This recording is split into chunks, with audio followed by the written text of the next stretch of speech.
I've noticed something lately, and it seems like our country has there's really these two main groups that it seems like lately, if you look in the media, are being pushed.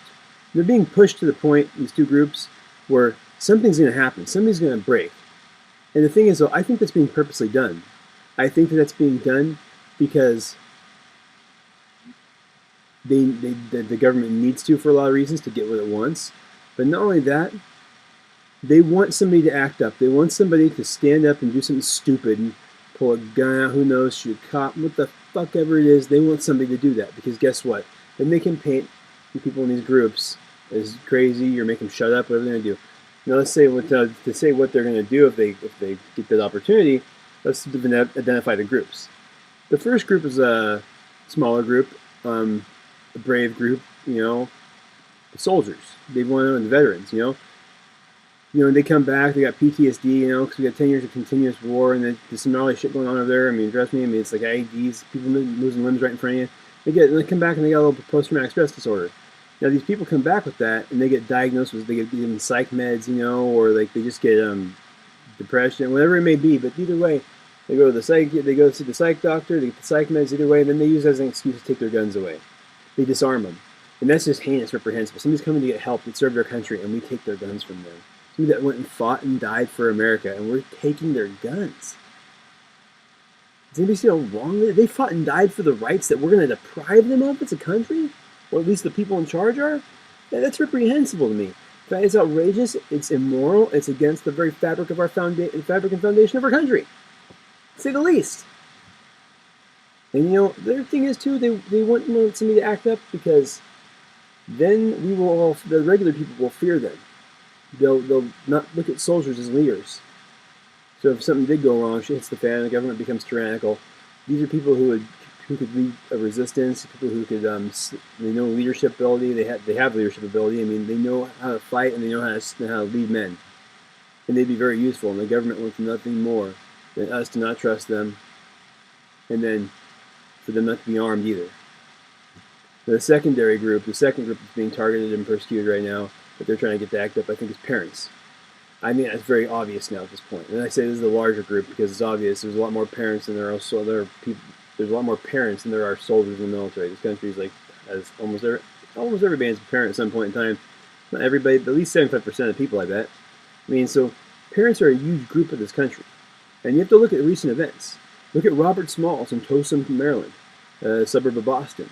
He spoke up against Common Core in a scripted meeting where they get to write down questions, the parents, but they pick the questions they want. The administrators did in the school board, so that way they only get to pick they only answer the softball questions. Don't actually answer the real questions that we all have about Common Core, at least if you know anything about it. How reprehensible the de-education system is going to be. And he starts questioning these people for asking questions, and the superintendent sent an off-duty cop in a security shirt, Baltimore PD, go over and get him out of there. And he ended up getting arrested, and he was assaulted by the police officer, but he got charged for assaulting the police officer. Totally backwards of what happened. For questioning Common Core. And then we have the Tennessee father, Jim Howe. Jim Howe came after school, after the bell when the school was out, and there's the big old line of cars, he's the one waiting in the big old line of cars. It's a new policy school has. It's a real crap policy, it appears to be. But he doesn't want to wait. He walks into the office, he's on foot. See, at this point, he should have been able to get his kids, right? What did they do? The school cop says, well, we don't have to give them to you. We'll give them to you when all the kids that are done getting picked up go, and the buses come in, and they'll go with the bus kids. Well, they're walking. Why don't you go with the bus kids? Well, that's where all the kids that walk go. Like, what? Father states the law. Says the law here says in Tennessee that you have to give my kids in the school in a reasonable amount of time. And the cop's all, but yeah, see, it doesn't say when we gotta give you your kids. And he's like, what the hell is the cop thinking? Saying, well, we can hold your kids for however long we want to get out of school because the law doesn't give a certain amount of exact time that we have to give them to you in. It's like, there's a retard cop over here. The guy's kids, give him the kids. The cop acts like a complete fucking douchebag. I mean, I'm sorry, a parent coming to get his kids, is that definitely that kid's parents? That kid's parent or parents? You gotta give them their child. School's over. No questions asked.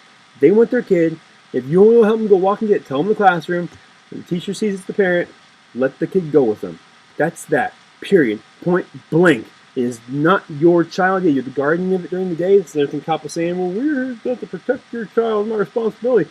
Well, it's not yours the second the parent shows up. The second the parent comes to the school grounds and asks for their child, it is no longer your responsibility. It is the parent's responsibility from that point forth, and he's relieving you of that responsibility. When you give it to him, you give him his child as well. The responsibility of the child go hand in hand, and he walks off down the fucking street. You do not arrest the man, which is exactly what happened. Exactly what happened. And almost the icing on the cake, after these two things happened, and the reason we haven't heard of this final one, not very common yet, is a gag order from the judge. It's Justina Pelletier. Her parents, Linda and Lou, they are fighting this, and they can't even talk about it to the press anymore because they got a gag order on them. What happened with their daughter, Justina Pelletier, is she's being held by Boston Children's Hospital. They took her in there, and she had some mitochondrial disorder. And instead, the doctor's there, and her doctor of 5 years agrees with this diagnosis, mitochondrial disorder. Well, she's not even there like 4 days, and they've decided it's mental. It's not even something like physical. It's a mental kind of thing manifesting itself. And the parents disagree. The doctor of 5 years disagrees. But guess what? In disagreeing, they think the parents are taking an overactive interest in their daughter's health. Boston Medical and the doctors there do. Not her regular doctors at the hospital she doesn't usually go to. And they call DCFS, I think it's whatever it is, but either way, they call the Child Protective Services of Massachusetts, basically, because it's in Boston, that's right. But they call them, and they come in, and they take custody of the child. And within 4 days of the child getting there, she now is the ward of the state and is the hospital's charge and the state's charge. The parents only have visitation once a week. And on top of that, too, I mean, it's been 9 months. 9 months.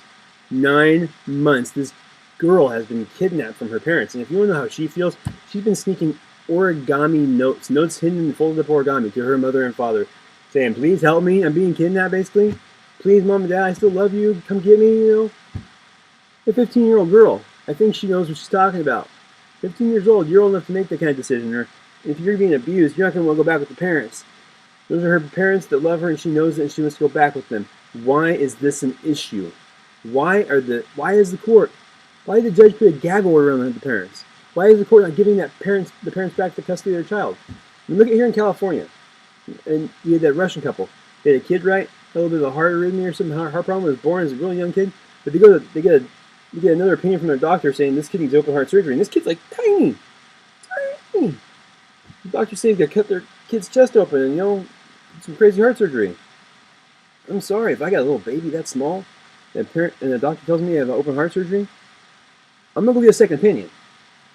The hospital says, no, we need to keep the baby here. Well, they leave with the baby. And they don't go home and risk the child's health. They go straight to another hospital. The child is doing fine while this is all happening. It's not having a moment right there, a health moment right there. And in their hospital, they go there to see the doctors. Doctors are, okay, it's all good. Well, the other hospital calls the cops, right? The cops come to the other hospital, and then at that hospital, the doctors say, hey, the kid's all right. You can go home with the parents. They may need what they're saying, but I'm glad they brought it here to get a second opinion, but it's okay for now. And so the cops let him go. Next day, though, the cops show up at the house with CPS because the other hospital was pushing the shit, and they didn't want to let it go because they're stubborn idiots. And they basically throw the father in the ground, take his keys, and then they take the keys, say, oh yeah, I got the keys to the house. The mother's not letting them in. So they go inside, and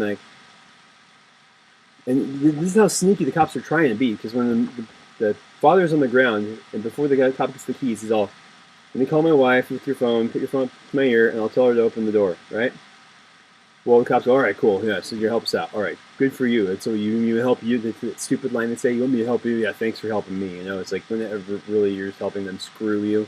But either way, he calls the wife, and he's all, doesn't tell her to open the door. He says, honey, call 911. And the reason he said to do that was because now there's a recording that's not going to be deleted of what happens when they come to the door. She stays on the phone 911. There is a record, and if they hang up, it's even more suspicious. Now there's a recording, a definite recording on file in the public record in the dispatch computers of what happens after that. They got the kid back. It was ridiculous what they had to go through. Even after they got the kid back, the judge and CPS were still trying to stay involved. Like, oh, we have to do evaluations and stuff. It's like, Parents are being targeted. I mean, I don't know about you, but if I got arrested, somebody tried to arrest me for not picking my kids up from school, or kept my daughter from me for 9 months, or did any of the things I've listed already, or that cop tried to come at me at the, like Robert Smalls had the cop do to him in Boston, outside of Boston, toast him. Well, first off, toast him, I would have busted that cop's grill. He'd need a clear choice dental consultant before he smiled again. Secondly, if some cop tried to arrest me for not giving me my kids, when they're my kids, he'd probably get about some of the same. And I don't know how apeshit banana nuts I'd go if I couldn't get my kids out of the hospital for 9 months.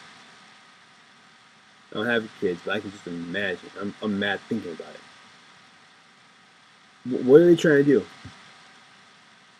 I think they're trying to make parents so scared to do anything about their kids' education or be involved at all that they just let the state raise their kids, indoctrinate them, teach them Common Core, misinform them, not homeschool them even when they know what they're learning is crap, because they don't want to lose any the little control they have over the child. This is scary. So we need to watch out, because you know what? You got the patriots, the soldiers being targeted, and the parents being targeted. You got patriots and parents.